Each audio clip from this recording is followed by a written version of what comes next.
18 দিন পাকিস্তানত থকা এটা ফটো টুইট কৰা নাই তাৰ টুইটাৰৰ গুটে আমাৰ লগতো আছে গুটে হিষ্ট্ৰীটো চাব এই মানুহজন খুল্লা পাকিস্তানৰ এজেন্ট হয় আৰু বহুত ডিপলি ৰুটেড নহলে মই যদি আজি বাংলাদেশত যাওঁ পাকিস্তানত যাওঁ মইতো টুইট কৰিম ন কোট গৈছো কোট খেলিছো কোট গৈছো মই টুইট কৰিম নে নাই গলে আৰু তেওঁ টুইটাৰ নাথাকা নহয় দুদিন আগলৈকে অসমত থাকোতে টুইট কৰি আছে আৰু এতিয়াও প্ৰেসিডেন্ট হোৱাৰ পিছত ফুটি কোনখিনি মানুহৰ তেওঁৰ ফেসবুকত চাবকচোন একসাম মানুহে ফুটি কৰি আছে আৰু এতিয়াও যে পাব্লিক গুটাই আছে লাহৰি ঘাট গৰৈমাৰী ইয়াৰ পৰাই মানুহ গুটাই আছে কোনো অসমীয়া মানুহে জিন্তু গগৈ মৃত্যুক পাহৰি নাযায় কোনো অসমীয়া মানুহে পেহেলগামৰ ঘটনাক পাহৰি নাযায় কোনো অসমীয়া মানুহে পাকিস্তানৰ ভ্ৰমণটোক জাস্টিফাই কৰা কোনো অসমীয়া মানুহে মানি নলয় বাকি সব মানি লব টকা খাইছ কবাত গণ্ডগোল কৰিছ কিবা হেৰি কৰিছ কোনো কথা পাকিস্তানৰ লগত মানি নলয় কিমান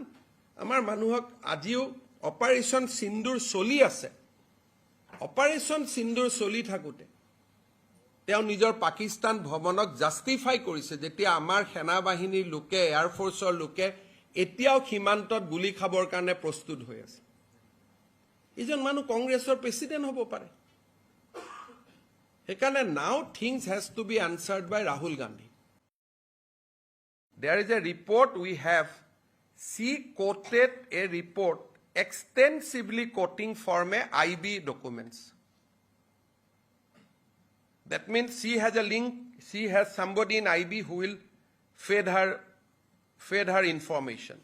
on that basis she advised climate people that whether to invest in India or not India a very serious allegation very serious allegation and I am again as a chief minister of Assam I am repeating his visit to Pakistan was to get a training nothing to do with his wife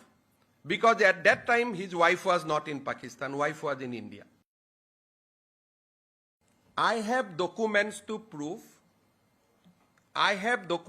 prove that his wife is involved of collecting various intelligence output of government of India and it is directly linked I have report in my hand so 10 September I am going to reveal their relationship with Pakistan army their relationship with the interior department of Pakistan and how they are doing all these things for a climate lobby